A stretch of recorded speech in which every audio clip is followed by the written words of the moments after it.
السلام علیکم، میں ہوں آپ کی ہوسٹ مصباح عنایت۔ میرے سامنے فضل حسین عوان کی کتاب موت سے زندگی کی طرف سے ہے۔ موت سے زندگی کی طرف، جس میں مختلف لوگوں کے ان کو زندگی میں پیش آنے والے سچے، دلسوز، دلچسپ، نصیحت آموز اور ایمان افروز واقعات درج ہیں، جن کی آڈیو ویڈیو بنانے کا سلسلہ شروع کیا گیا ہے۔ آئیے ہمارے یوٹیوب چینل شفق سے یہ واقعات ملاحظہ فرمائیں۔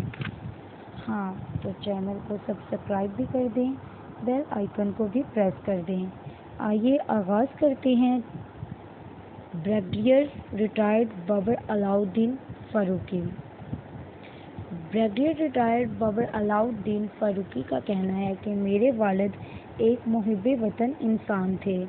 انہوں نے تربیت کے ذریعے وطن سے دل و دماغ میں محبت کی شمع جلائی اور ہندوستان سے نفرت کی ایسی چنگاری سلگائی۔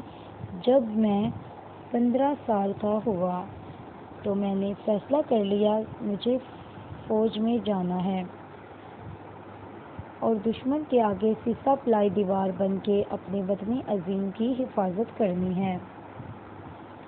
میرے اس ارادے کو گھر والوں نے بہت سراہا اور میں میٹرک کے بعد PMA ٹریننگ کے لیے چلا گیا۔ 4 سال کی انتہائی مشکل ٹریننگ کے بعد جب پاس آؤٹ ہوا تو انفینٹری کی بہترین یونٹ 33 بلوچ میں پوسٹ ہوا۔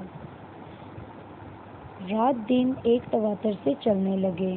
شرارتی اور لاابالی پن ختم ہو چکا تھا۔ چھوٹی سی عمر میں PMA کی جفاکشی نے مجھے بہت حد تک میچور کر دیا تھا۔ زندگی اور اس کی دھوپ اور چھاؤں میرے سامنے تھی۔ میں نے کبھی سوچا بھی نہ تھا کہ ایک فوجی افسر بن کر وردی پہنوں گا، لیکن اب ایسا لگ رہا تھا جیسے وردی اور میرا برسوں سے پرانا ناطہ ہے۔ وردی جب سے میرے جسم کا حصہ بنی تھی، میری سوچ اور اطوار سب بدل گئے تھے۔ فوج میں آنے سے پہلے 1965 کی جنگ کے واقعات سنتا تھا یا ٹی وی پہ ان کے مناظر دیکھتا تو سوچتا تھا آخر افواج پاکستان اس طرح مٹنے کے لیے کس طرح مسکراتے اور سینہ تانے ہوئے گولیوں کی بوچھاڑ، ٹینکوں کی گھن گرج اور گرتی ہوئی لاشوں کی پرواہ کیے بنا آگے بڑھتے چلے جاتے ہیں اور اللہ اکبر کے نعرے لگاتے ہوئے آسمانی بجلی کی طرح دشمنوں پر گرجتے ہیں۔ لیکن جب خود فوجی افسر بن گیا تو احساس ہوا کہ فوجی بننے کے بعد اپنی ذات تو فنا ہو جاتی ہے، صرف زندہ رہتی ہے ملک اور دین کی محبت۔ یہ تو حقیقت ہے کہ فنا کے بعد بقا کا جو سفر شروع ہوتا ہے اس سفر کو فنا نہیں ہوتی۔ میں بھی اسی فنا کے سفر پر چل پڑا تھا۔ یونٹ میں رہتے ہوئے 3 ماہ کی ایکسرسائز پہ کبھی بھوکے پیاسے اور کبھی پانی اور کیچڑ سے لتھڑے کپڑے اور جوتوں سمیت 2 یا 3 گھنٹوں چلتے تو بھی تھکان کا احساس نہ ہوتا۔ جس بھی کٹھن مرحلے سے گزرتا گھر والوں سے کبھی ذکر نہ کرتا۔ یوں ہی گزرتے گزرتے وقت نہ جانے مجھے کہاں سے کہاں لے گیا۔ سیاچن کی برف پوش پہاڑیوں پر جہاں زندگی کا نام و نشان دیکھنے کو نہیں ملتا، وہاں پر 1 سال سے زیادہ کا عرصہ گزارنا پڑا۔ زیادہ تر خوراک کن پیک میں ہمیں ملتی۔ اگر ہم سے وہاں کوئی تحفہ بھیجنے کی بات کرتا تو ہم سبز دھنیا، ہری مرچ اور پودینہ تحفے کے طور پر بھیجنے کو کہتے۔ برف کو گلوز میں سمٹ کے بیٹھے رہتے۔ کہنے کو تو چاندنی رات بہت دل فریب ہوتی ہے، مگر سیاچن گلیشیئر سے چاندنی راتیں جذبات اور تخیل کے تاروں میں کوئی سر پیدا نہیں کرتی۔ ایسے میں جب ایک گلیشیئر سے دوسرے گلیشیئر پہ جانے کے آرڈر ملتے تو ہم جان ہتھیلی پہ رکھ کے نکل پڑتے۔ ایسی ہی ایک موومنٹ میں مجھے اپنی موت کو بہت قریب سے دیکھنے کا موقع ملا جسے میں کبھی فراموش نہیں کر سکتا۔ ہمیں 22,000 فٹ کی بلندی پہ ایک پوسٹ پہ جانے کا آرڈر ہوا۔ ہماری وردی کی بیلٹ پہ ایک رنگ ہوتا ہے جس میں سے ایک مضبوط رسی گزاری جاتی ہے۔ اس کا مقصد ہوتا ہے کہ اگر گلیشیئرز پہ چڑھتے ہوئے کوئی کھائی آ جائے اور انسان گر پڑے تو اسے اوپر والا رسی کی مدد سے اوپر کھینچ کر بچا لے۔ اسی طرح ہم لوگ اللہ کا نام لے کر اوپر چڑھنے لگے۔ میں چوتھے نمبر پہ تھا۔ اوپر دیکھتے سنبھلتے ہوئے ہم چڑھتے جا رہے تھے۔ ایک دم میرے پاؤں کے نیچے گہری کھائی آ گئی اور میں برف کے اندر دھنستا گیا۔ وہ اندر سے بہت گہری تھی۔ میرا جسم چھلتا چلا گیا۔ مجھ سے اوپر والے افسر نے مجھے اوپر کھینچا مگر میں آدھا ترچھا بری طرح پھنس گیا تھا۔ شدید ٹھنڈک، اندھیرا اور آکسیجن کی کمی تھی۔ میرا دم گھٹنے لگا۔ میری آواز اوپر والوں کو نہیں جا رہی تھی جبکہ ان کی سرگوشیاں چیخوں کی صورت میں مجھے سنائی دے رہی تھیں۔ میری آنکھوں کے سامنے میرے 2.5 سال کے بیٹے مہج اور 1 سال کی بیٹی کنزا کا چہرہ تھا جو میرا انتظار کرتے ہوں گے۔ لمحوں میں میری زندگی کی ریل میری آنکھوں میں سے گزر گئی۔ مجھے ایک آواز سنائی دی، میں آپ کا انتظار کروں گی بابر۔ یہ میری بیوی رابعہ رحمان روحی کی آواز تھی۔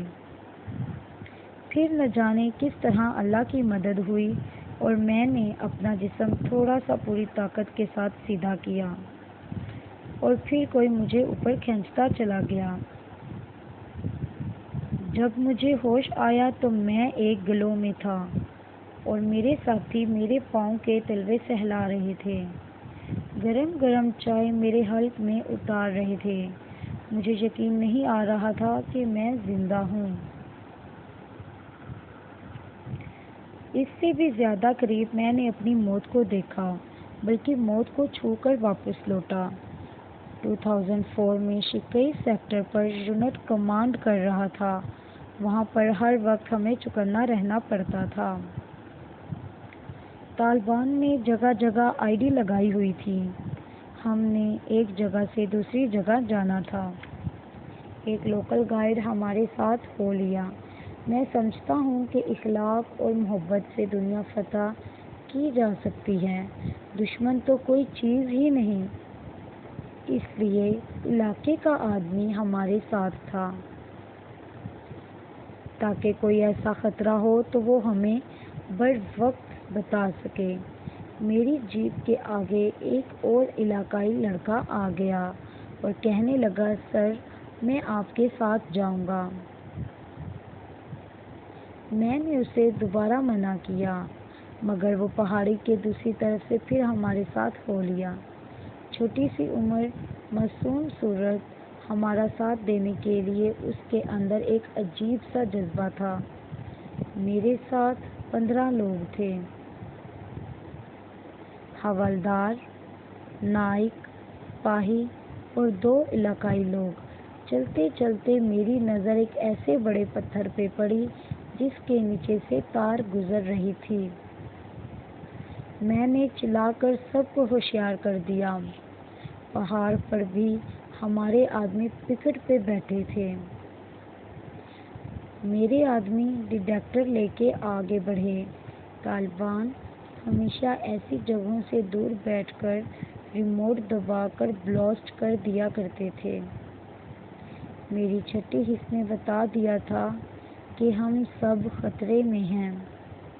میں نے کہا، جو واپس جانا چاہتا ہے چلا جائے۔ اس علاقائی لڑکے کو بھی میں نے واپس جانے کو کہا، مگر وہ مجھ سے 2 قدم آگے بڑھ گیا، اور پھر لمحہ بھر میں دشمنوں نے آئی ڈی بلاسٹ کر دی۔ کون کہاں کہاں اڑ کر گرا، کسی کو کچھ پتہ نہیں تھا۔ مجھے جب ہوش آیا تو میری ٹانگوں پر اوپر والا آدھا دھڑ پڑا ہوا تھا، جس کے منہ سے سورہ فاتحہ کا ورد جاری تھا، اور اس کی ٹانگیں کٹ کر اوپر لٹک رہی تھیں۔ میرے دائیں جانب ایک حوالدار نے اپنی آنکھوں پہ ہاتھ رکھا ہوا تھا، اور اس کے چہرے سے لہو پانی کی طرح بہہ رہا تھا۔ نہ جانے میں کیسے بچ گیا۔ میرے گرد ہر طرف موت، خون اور آہوازاری تھی۔ کسی نہ کسی کونے سے کلمہ پاک کے ورد کی آوازیں آ رہی تھیں، اور وائرلیس پہ میرے لیے اعلان ہو رہا تھا کہ کرنل صاحب شہید ہو گئے ہیں۔ جذبہ حق آزمانے نکلا ہوں، جذبہ حق آزمانے نکلا ہوں، مجاہد ہوں، شہادت پانے نکلا ہوں۔ شکریہ، اپنی دعاؤں میں ہمیں یاد رکھیے گا۔ اللہ حافظ۔